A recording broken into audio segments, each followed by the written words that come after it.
말씀 같이 보겠습니다. 마태복음 6장 9절 한 절의 말씀을 같이 읽도록 하겠습니다.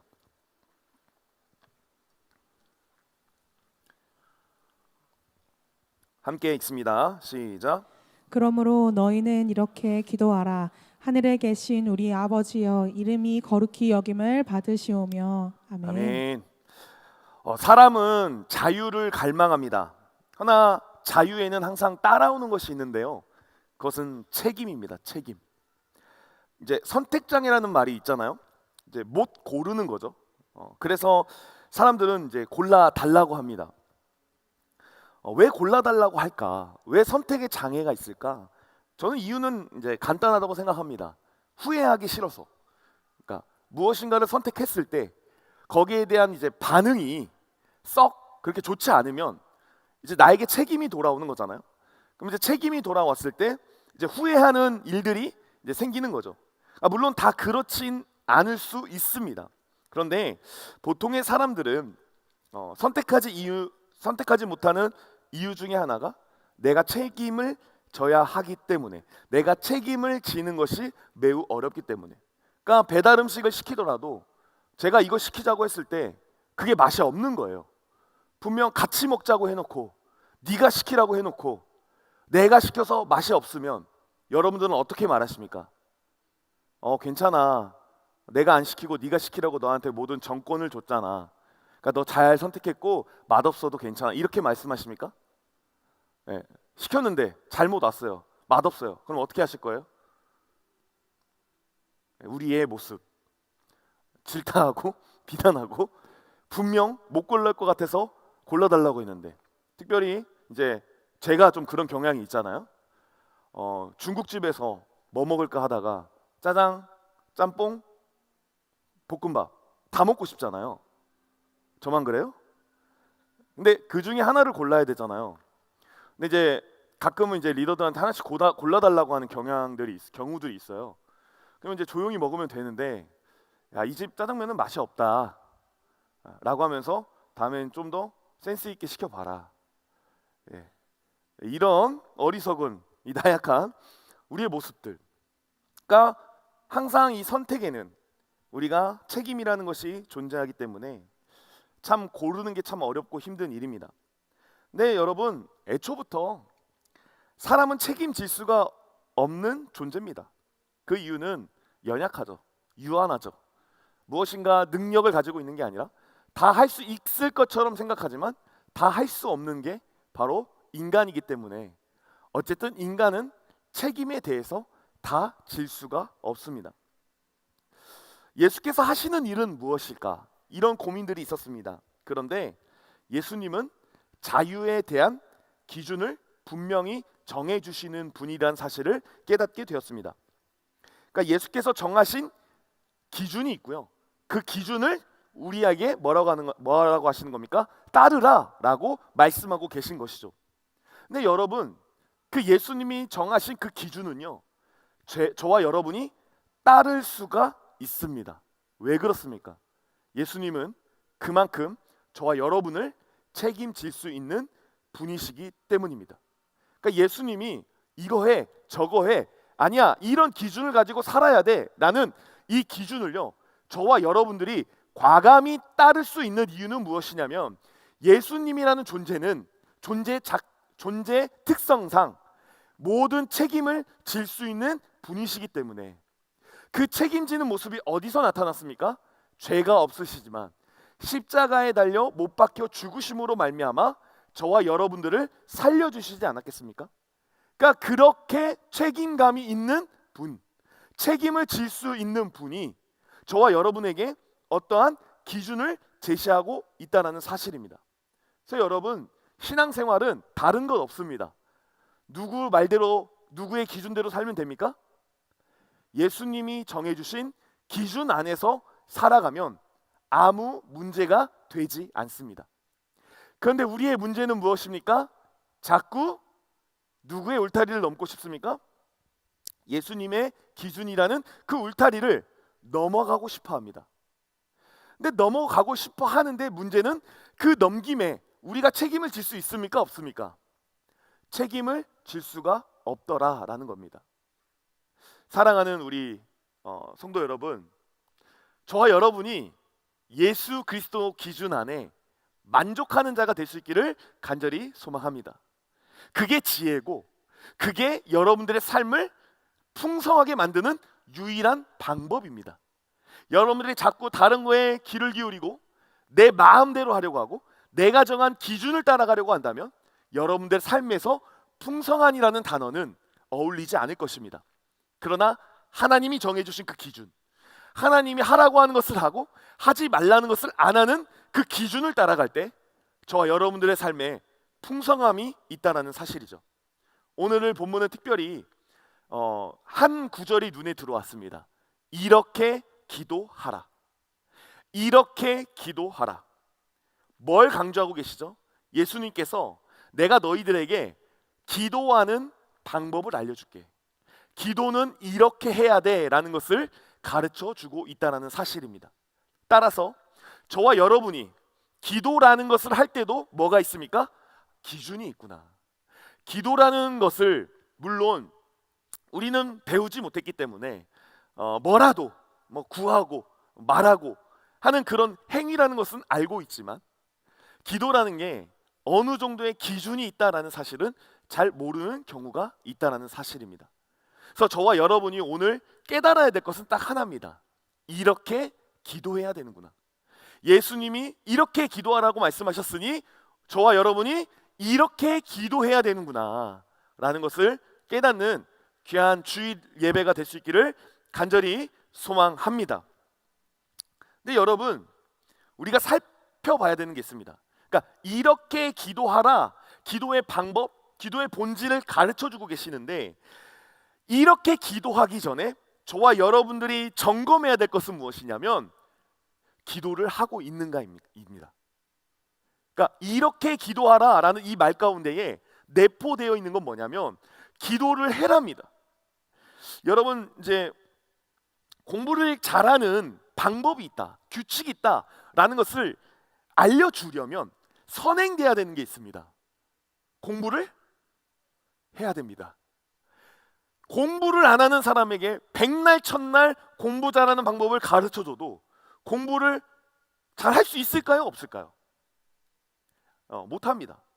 아무리 공부 잘하는 비결을 가르쳐줘도 공부에 대한 필요성, 내가 공부를 왜 해야 되는지를 모르는 사람들은 가르쳐줘봤자 아무 소용이 없다는 사실입니다. 제가 어디 출신인지 다들 아시죠? 저는 이제 용인, 토박이는 아니고 현지인. 저는 이제 전라북도 장수라는 곳에 자랐고 전라북도 장수에서 나름 공부를 해서 전주라는 곳에 학교를 가게 되었습니다. 근데 전주에 학교를 갔는데 그동안 맛보지 못했던 방식이 있는 거예요. 그건 뭐냐면 10시까지 잡아놓는 거예요. 학교에서 평일에 10시까지. 고3 되니까 11시까지. 그래서 제가 야간 자율학습이라고 하잖아요. 그 야간 자율학습을 하기 시작한 거예요. 근데 여러분, 제가 공부를 야간 자율학습을 하니까 잘했을까요? 못했을까요? 저는 위에 있는 친구들을 뒷받침하는 존재였습니다. 위에 있는 친구들에게 그 윗공기 좋지? 아랫공기는 우리가 책임질게. 너희는 위에 거 많이 맡어. 그래서 저는 심지어 고3 되니까 선생님이 때리지도 않았어요. 야, 지금 때린 애들은 전북 때려도 희망이 있다라고 생각해라. 그러니까 저는 이제 희망이 없는 그런 부류. 저는 공부를 진짜 안 했습니다.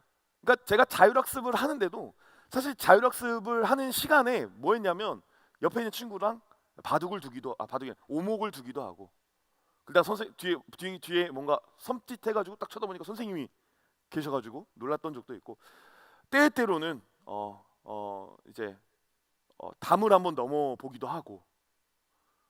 담을 넘는다 무슨 말인지 아시겠어요?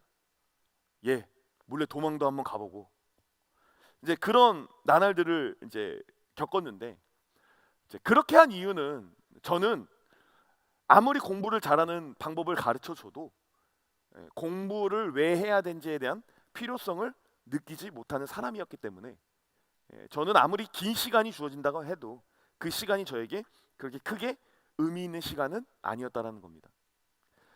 데살로니가전서에 보시면 이렇게 말씀해요. 쉬지 말고 기도하라. 쉬지 말고 기도하라. 이거에 대해서 여러 가지 해석이 있지만 제 안에 들어온 묵상은 뭐냐면 우리 모두는 기도가 필요한 존재라는 겁니다. 그러니까 쉬지 말고 기도하라는 것은 결국 기도 없으면 살 수가 없다. 기도가 우리 인생 가운데에 매우 필요한 존재들이다라는 것을 가르쳐 준다라고 생각합니다. 쉬지 말고 기도하는 방법이 무엇이 있겠냐? 저도 모르겠습니다. 밤새 기도를 해야 되는지, 이렇게 눈 떠 있는 시간 동안 기도를 해야 되는지, 그건 잘 모르겠으나 그 안에 뭔가 뜻이 있다면, 우리는 인간은 기도가 꼭 필요한 존재구나라는 것을 깨달을 수 있다는 겁니다. 저는 여러분들에게 한번 묻겠습니다. 여러분들 기도가 필요하십니까? 기도, 하나님에게 무엇인가를 아뢰는 이 행위가 여러분들에게 필요하십니까? 아마 대부분은 필요하지 않다라고 생각하는 사람들일 겁니다. 왜냐하면 여러분들과 저는 기도하지 않기 때문입니다. 이렇게 보편적으로 일반적으로 이야기하면 기분이 나쁠 사람도 있겠지만 제가 저번 주에 설교했던 것처럼 의인 50명 기도하는 사람이 있으면 우리 브리티저스를 부흥시켜 주시겠습니까? 45명, 40명, 30명, 20명, 10명 우리 브리티저스에 기도하는 사람이 있습니까? 라고 주님에게 물어본다면 주님은 뭐라고 답하실까요? 금요 기도회를 보면 한 30-40명의 청년들이 나오는 것 같습니다. 다행입니다. 그러나 그 외에 여러분들에게 한번 묻겠습니다. 여러분들은 여러분들의 삶에서 기도하고 계십니까? 기도의 필요성을 깨닫고 계십니까? 여러분, 저는 지금 이 시간에 기도의 힘에 대해서 여러분들에게 설명하고 싶습니다. 왜냐? 기도의 힘을 알아야 우리가 기도의 필요성을 알기 때문에. 먼저 시편 34편 4절을 같이 한번 읽도록 하겠습니다. 함께 읽습니다. 시작. 내가 여호와께 간구하매 내게 응답하시고 내 모든 두려움에서 나를 건지셨도다. 아멘. 우리가 기도할 때 무엇이 사라지냐면 불안과 두려움이 사라집니다. 여호와께 간구했다라고 합니다. 그리고 응답하셨다라는 거죠. 그로 인해서 내 모든 두려움에서 건져내셨다라는 겁니다. 사랑하는 여러분, 기도는 힘이 있습니다. 기도는 어떤 힘이 있습니까? 우리가 가지고 있는 이 불안과 두려움에서 벗어나게 할 수 있는 힘을 가지고 있습니다. 왜 그런지 아십니까? 우리가 기도할 때 하나님이 나와 동행하고 계시다는 것을 우리는 깨달을 수 있기 때문입니다. 여러분, 놀이동산에 어린 자녀가 간다 할지라도 이 어린 자녀가 결코 두려워하지 않습니다. 어떤 자녀를 데리고 대중교통을 타든 어떤 다른 무엇인가를 타든 비행기를 타든 그 어린 자녀는 두려워하지 않습니다. 근데 두려워하는 때가 생깁니다. 언제냐면 내가 부모와 떨어져 있다는 것을 깨달을 때 그들은 두렵기 시작합니다. 그러나 어디를 가든 부모님이 함께 있다는 그 사실을 깨닫는다면 절대 자녀는 두려워하지 않는다는 사실입니다. 왜요? 그 부모님은 그 자녀를 위해 모든 것을 해줄 분이란 사실을 자녀는 알고 있기 때문입니다. 저와 여러분이 기도할 때 응답되었다라고 시편의 34편의 4절에 말씀을 하고 있는데요, 여기서 말하는 응답이 우리는 보편적으로 내가 원하는 것을 다 이룬 받는 것을 생각할 수 있습니다. 그런데 여러분, 진짜 응답은 뭔지 아십니까? 우리가 기도할 때 진짜 응답은 뭔지 아십니까? 내가 불안과 내가 두려움 그 상황 안에서 하나님이 나와 함께 계시다는 사실을 깨달을 때 그게 바로 응답이라는 사실입니다. 비록 내 상황은 달라진 게 없습니다. 내 환경은 달라진 게 없습니다. 그러나 그 상황 가운데 주님께서 하나님께서 나를 붙잡고 계시다는 사실을 깨달을 때 그것을 안다고 한다면 그것을 신뢰하기 시작한다면 저와 여러분은 응답받은 겁니다. 왜냐? 우리의 불안과 두려움은 사라질 것이기 때문입니다. 두려우십니까? 두려우세요? 근데 사실 저는 어느 기점부터 두렵진 않아요. 왠지는 모르겠어요. 저는 사실 30대 초반이 가장 두려웠어요. 그때 생각만 하면 여러분들과 비슷한 고민을 했어요. 내가 장가 갈 수 있을까? 내가 이거 목사라는 직업을 가지고 솔직히 여러분들 한번 속으로 생각해 보세요. 제가 어디 담임 목사라도 나갈 수 있을까요? 솔직히 지금 눈이 이렇게 지금 저를 무시하는 이런 여러분들만큼은 소망을 품어 주셔야죠. 여러분, 제가 30살 초반 때만 해도 목사님들 갈 교회 없다, 담임할 교회 없다, 못하는 사람들은 다 개척해야 된다. 근데 그 개척하시는 분들도 내가 봤을 때 어때요? 다 힘든 거예요. 근데 중요한 거는 사람은 먹고 살아야 돼요, 안 살아야 돼요? 또 먹고 살아야 돼요. 근데 저는요, 천성이 이제 여러분들한테 가가지고 나 개척할 거니까 10만 원씩만 후원해 주세요. 제가 이런 말을 또 못해요. 그러니까 얼마나 두렵겠어요. 근데 저는 이제 두려워하지 않습니다. 저는 이제 두려워하지 않아요. 제가 두려워하지 않은 이유는 제가 그 10년의 세월 동안 하나님이 나와 함께 계시는구나, 하나님이 나를 인도하시는구나 라는 그 사실을 깊이 깨달았기 때문이에요. 지금 여러분 두려운 분들 계시다면, 불안에 떨고 있는 분이 계시다면, 내 미래나 내 관계나 내 여러 가지 상황 안에서 초조한 분이 계시다면, 지금 저와 여러분이 해야 될 일은 뭡니까? 기도입니다. 나와 함께 계시는 그 하나님께 간구하는 것, 그 간구함을 통해서 나를 붙잡아 주시는 것. 그런가 하면 우리가 기도할 때 또 우리에게 무엇이 생기냐면 인내심과 자기 절제력이 생깁니다. 디모데후서 1장 7절의 말씀을 같이 한번 읽어보도록 하겠습니다. 시작.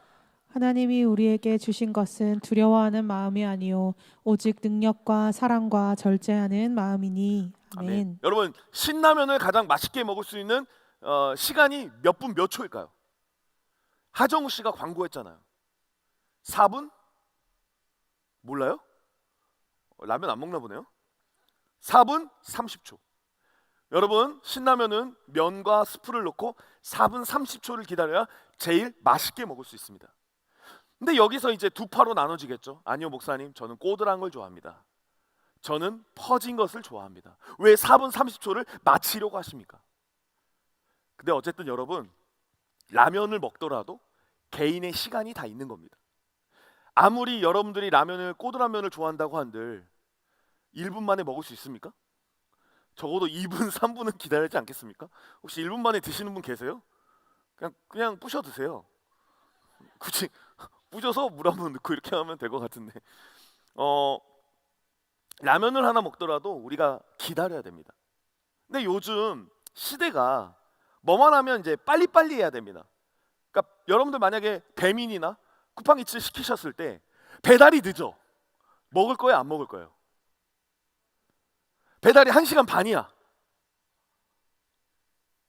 그냥 먹는 거 취미 없어요? 근데 역시 택시를 불러도 늦게 와. 탈 거예요, 안 탈 거예요? 이건 타야죠. 택배를 시켰어. 만약에 쿠팡이 이제부터 내일부터 새벽 배송의 기능을 이제 중단시킨대요. 그럼 여러분들 멤버십 가입하고 있을 겁니까? 할 이유가 없습니다. 오죽하면 요즘은 릴스나 쇼츠를 본다고 합니다. 제가 이제 유튜브 같은 거 보면은 쇼츠 한 10,000개씩 본다고 하는데 진짜 10,000개씩 봐요? 아무튼 곧 여러분들 아무튼 뇌 빨리 썩습니다. 그러면 그래서 릴스나 쇼츠를 보지 않으면 유행에 뒤처지죠. 그러니까 이런 시대예요. 우리의 시대는 빨리빨리, 특별히 한국 사람들은 빨리빨리에 너무 이제 좋아하죠. 근데 중요한 게 있습니다. 여러분, 교회도 그렇고 사람의 관계도 그렇고 사회도 그렇고 기다림의 시간이 필요할까요? 필요하지 않을까요? 필요합니다. 제가 이제 저희 아내 만났던 그 이야기 해드렸잖아요. 그러니까 저희 아내가 이제 저랑 소개팅을 했어요. 그런데 사실 두 번째 만나면서 끝났어야 돼요. 왜일까요? 나는 최악의 남자였거든요. 그런데 그때 나타나신 구세주와 같은 우리 장모님, 야 너는 믿음도 없지, 3번은 더 만나봐야죠, 기도해봐야죠, 이렇게 우리 장모님이 말씀해 주신 거예요. 그래서 우리 아내가 인내를 가지고 절제하는 마음을 가지고 3번은 만나보고 퉁 끝내자 라는 마음을 먹은 거예요. 근데 여러분, 역사가 언제 일어났습니까? 3번째에 일어났습니다. 사랑하는 우리 청년 여러분, 제발 한두 번 만나고 끝내지 마십시오. 남자와는 여자는 몇 번까지 만나봐야 됩니까? 3번까지 만나봐야 될 줄로 믿습니다. 우리 청년부 안에 시집장가 못 간다기보다 안 가고 계시는 분들 이제 계시잖아요. 예, 안 가고 계시는 분들 계시잖아요. 네, 여러분, 인내하는 절제하는 마음이 필요합니다. 사람은 3번 만나봐야 돼요. 외모가 다가 아닙니다. 제가 이제 약간 구설수에 오르는 게, 우리 아내를 저희 아내를 외모 보고 만나지 않았어요. 예. 근데 저는 이제 어떤 성격이 좋았거든요. 근데 여러분, 성격은 언제 나타나나요? 예, 오래 만나봐야 나타나는 거죠. 그러니까 여러분들과 저에게 필요한 게 뭡니까? 인내와 절제하는 마음입니다. 근데 그 인내하고 절제하는 마음이 언제 생깁니까? 우리가 하나님 앞에 기도할 때, 하나님에게 기도하며 나아갈 때, 저와 여러분의 그 삶 가운데에 절제하는 마음이 생길 수 있다라는 사실입니다. 그래서 여러분, 사람의 변화도 마찬가지입니다. 그러니까 우리의 문제는 뭡니까? 제 문제이기도 하고요. 사람을 기다려 주지를 못하잖아요. 사람은 기다려줘야 변화하는데 그것을 우리가 기다려 주지를 못하잖아요. 근데 여러분, 곰곰이 한번 생각해 보십시오. 여러분들이 변화될 수 있었던 것은 누군가 기다려줬기 때문입니다. 여러분들이 이렇게 교회에 나올 수 있게 된 것도요, 그 여러분들이 많은 지체들과 어울릴 수 있는 것도요, 누군가의 기다림과 인내 때문입니다. 그래서 여러분, 인내와 절제는 우리에게 매우 필요한 덕목 중에 하나인데요, 그 인내와 절제는 누구에게 배울 수 있냐면 하나님에게 배울 수밖에 없습니다. 왜냐하면 하나님만큼 참기의 달인이 없기 때문입니다. 하나님이 인류를 참아내셨습니다. 그러니까 제 성격이었으면 인간은 그냥 지옥행 다 이렇게 됐을 텐데, 하나님은 인내하시고 그들을 구원하시기 위해서 십자가도 지시고, 이런 인내의 모습, 인내의 달인이시기 때문에 우리가 누구를 통해서 인내를 배울 수 있습니까? 하나님을 통해서 배울 수 있기 때문에 기도할 때 그런 일들이 필요하다는 사실입니다. 혹시 여러분 중에 2번 만난 소개팅 남자를, 자매를 차고 싶다면 기도하십시오. 그리고 오늘 여러분들이 퇴사하고 싶은 마음이 굴뚝 같다면 기도하십시오. 기도할 때 여러분들 삶 가운데 임하시는 주님의 평강과 평화가, 인내가 넘쳐날 줄로 믿습니다. 그런가 하면 마지막으로 우리가 기도할 때 고난에서 일어날 수 있다는 겁니다. 시편 37편 24절을 같이 한번 읽겠습니다. 시작. 그는 넘어지나 아주 엎드려지지 아니함은 여호와께서 그의 손으로 붙드심이로라. 아멘. 아멘. 그럼 우리는 넘어져요. 내가 실수를 하든 누가 나를 넘어뜨리든 우리는 넘어집니다. 그런데 여러분, 기독교인들의 힘이 뭡니까? 넘어져도 다시 일어설 수 있다는 겁니다. 최근에 어떤 청년과 대화를 했을 때 기독교인들에게 신기한 점이 있다면, 분명 세상 쓴 사람들과 똑같은 고난과 좌절을 맛보는데 거기에서 일어날 힘이 있다는 겁니다. 일어날 힘이. 제가 공부를 이제 잘 하는 스타일이 아닌데, 제가 아쉽게도 총신신대원을 가야 했어요. 근데 지금 총신신대원은 그냥 원서만 내면 갑니다. 근데 제 때는 나름 떨어져야 되는 사람들이 발생했어요. 그래서 제가 두 번 아니에요. 정확히 하면 한 번. 왜냐하면 한 번은 안 봤어요. 양심상 이게 내가 보면 이거 수업료만 날리는 거다. 그래서 한 번은 안 보고, 2번째는 또 안 보려고 했는데 이제 경험 삼아 보라고 해서 이제 보게 됐어요. 떨어졌죠. 근데 여러분, 제가 공부를 안 했더라도 그 시험을 다시 준비하는 게 쉬운 일일까요? 어려운 일일까요? 어려워요. 여러분들도 마찬가지예요. 여러분들 중에서도 여러 가지 고시들 이런 거 많이 준비하잖아요. 근데 여러분 그거 한번 떨어지면요 1년을 기다려야 돼요. 근데 그 1년을 기다릴 때 얼마나 그렇게 기다리기가 어렵습니까? 근데 그때 누구를 붙잡게 됩니까? 하나님을 붙잡게 된 거예요. 하나님, 저는 그냥 포기하고 싶습니다. 근데 하나님 또 어떻게 해야 될까요? 이런 어떤 기도들을 하기 시작하면 하나님이 다시 일어날 힘을 허락하시더라라는 겁니다. 저와 여러분도 마찬가지입니다. 하나님이 다시 일어날 힘을 허락하십니다. 근데 이 힘은 누구만 누릴 수 있습니까?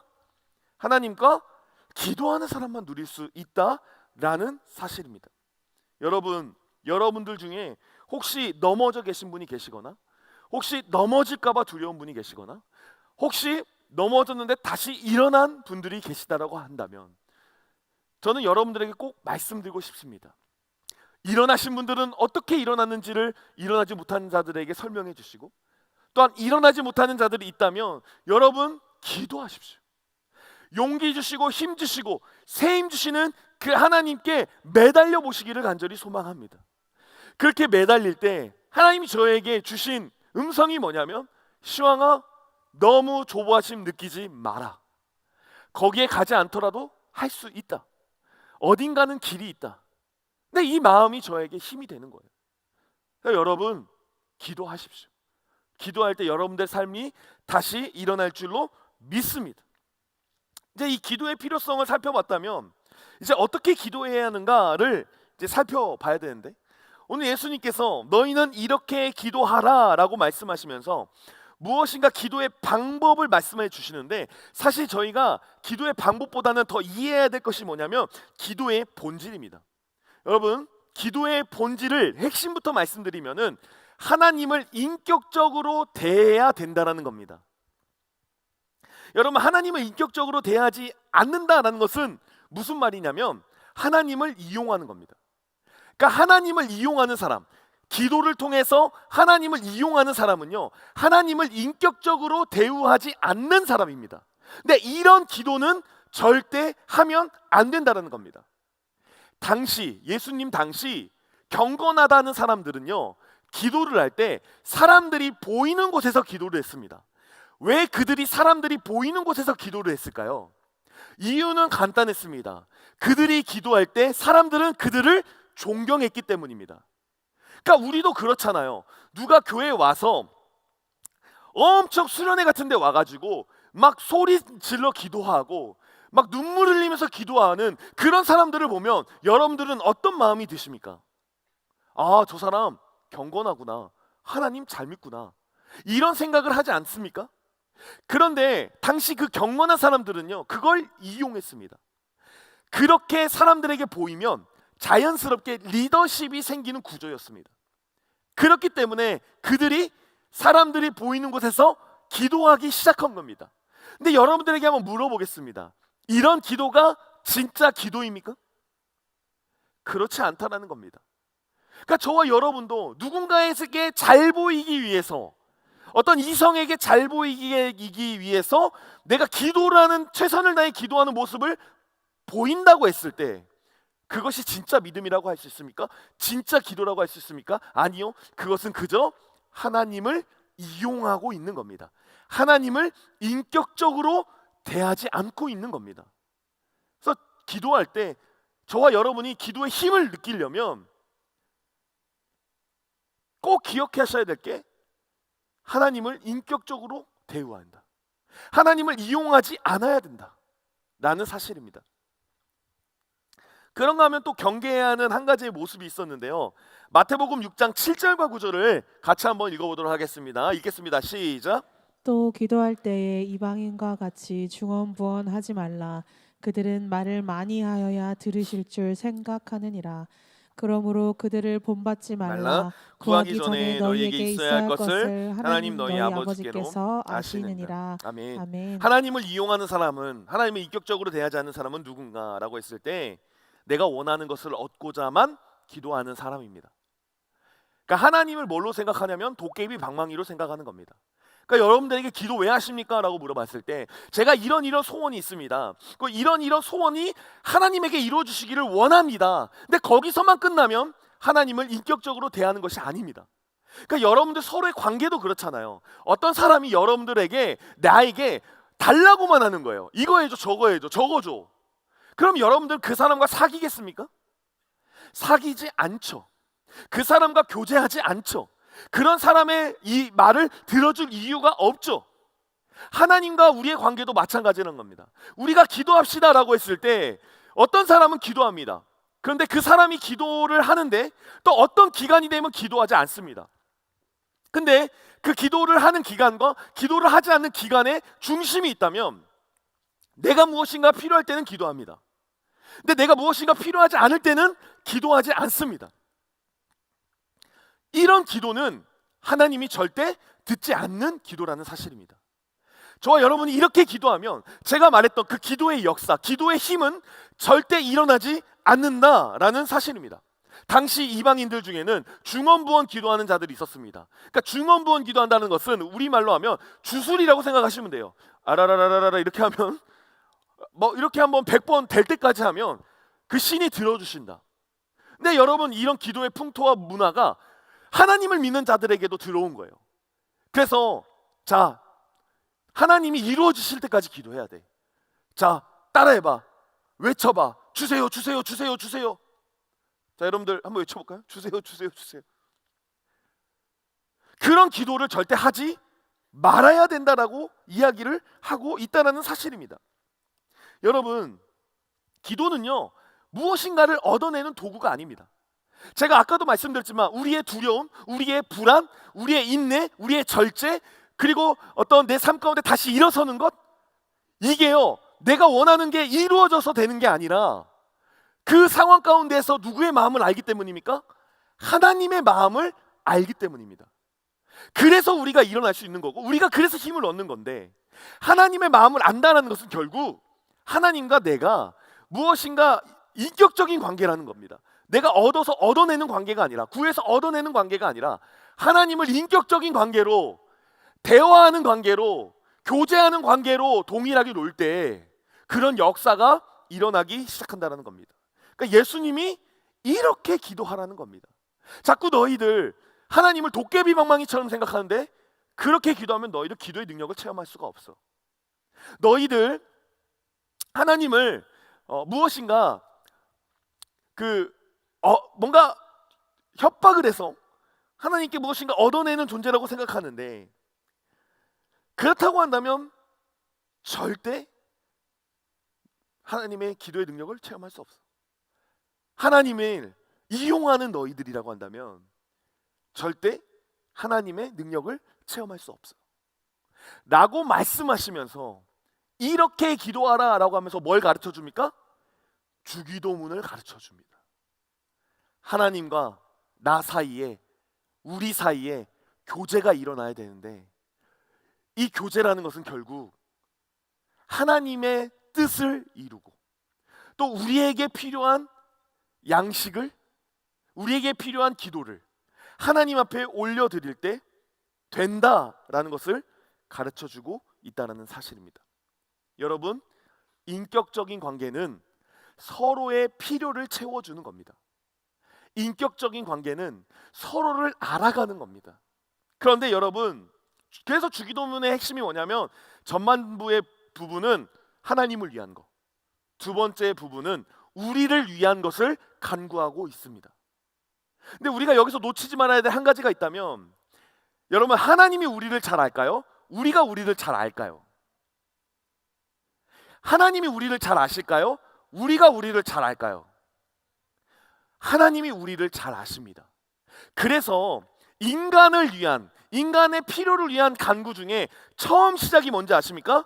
오늘 우리에게 일용할 양식을 주옵시고. 자, 여러분들이 양식을 간구한다고 했을 때 하나님한테 어떻게 간구하고 싶습니까?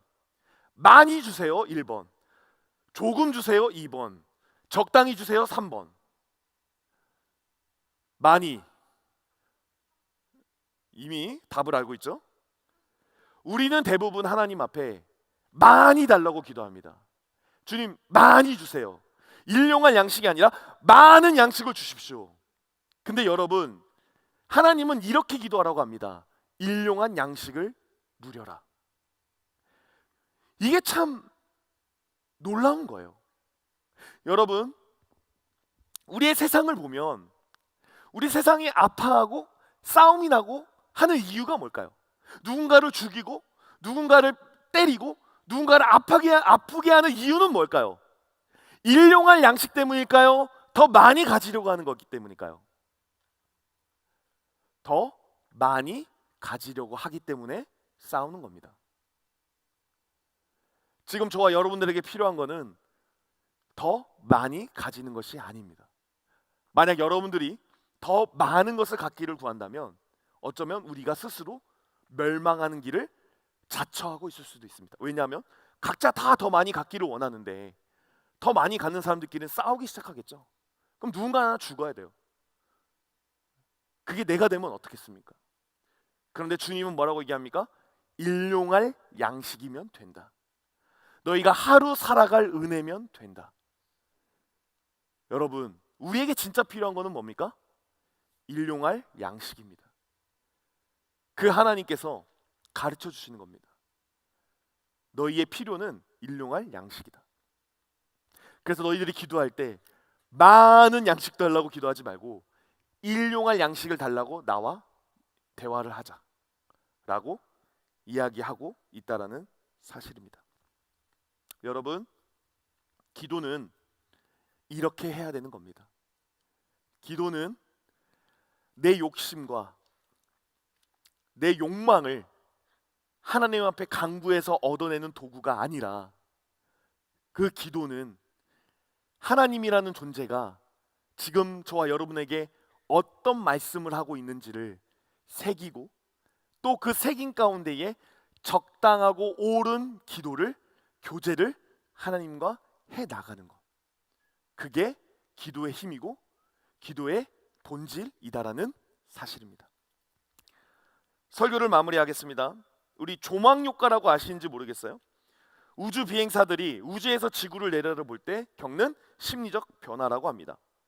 좁은 지구 안에서 국경, 전쟁, 갈등이 전부인 것 같은데 우주라는 거대한 시야에서 지구를 보는 순간 모든 두려움과 갈등이 사소해지고 경외감과 평화를 느끼게 되더라라는 겁니다. 그러니까 우리가 우주여행 떠나서 이제 지구를 이렇게 본다면 그런 마음이 든다는 거예요. 저 안에서 무슨 그렇게 아둥바둥 살았을까? 저 안에서 더 먹겠다고, 더 하겠다고 뭐 전쟁을 했을까? 이렇게 작은 것 중에 하나인데. 여러분, 기도가 뭡니까? 기도가 우리가 비록 지구에 살고 있지만 기도를 통해 우리는 하나님의 시선이 됩니다. 우주 밖에서 지구를 바라보듯 그 하나님의 시선이 저와 여러분이 기도를 함을 통해서 나타나기 시작한다라는 것입니다. 여러분, 우리 하나님은 어떤 분이십니까? 작은 우리의 신음에도 응답하는 분이십니다. 어떤 곳에서도 우리의 두려움 가운데에 용기를, 좌절 가운데에 소망을, 고난 가운데에 인내를 주는 분이십니다. 그런 주님 앞에 저와 여러분들이 해야 될 것은 오직 주만 바라보겠습니다. 내가 오직 주 앞에 간구하겠습니다. 오직 주님과 더불어 살겠습니다 라는 다짐과 결단입니다. 오늘 이 시간 함께 찬양하며 기도하며 나아갈 때 혹여나 여러분들 삶 가운데 힘들고 지친 일들이 있다면 이 시간 기도하십시오. 그냥 기도하지 마시고 하나님의 마음을 깨닫길 기도하십시오. 여러분들의 욕심을 쫓아, 여러분들의 욕망을 쫓아 하나님을 도깨비 방망이로 생각하는, 하나님을 이용하려는 그런 마음으로 기도하는 것이 아니라 하나님이 원하시는 것이 무엇입니까? 하나님이 원하시는 것을 나에게 말씀하여 주시옵소서. 그런 마음을 가지고 우리 다 같이 일어나서 함께 고백하며 나아갑시다.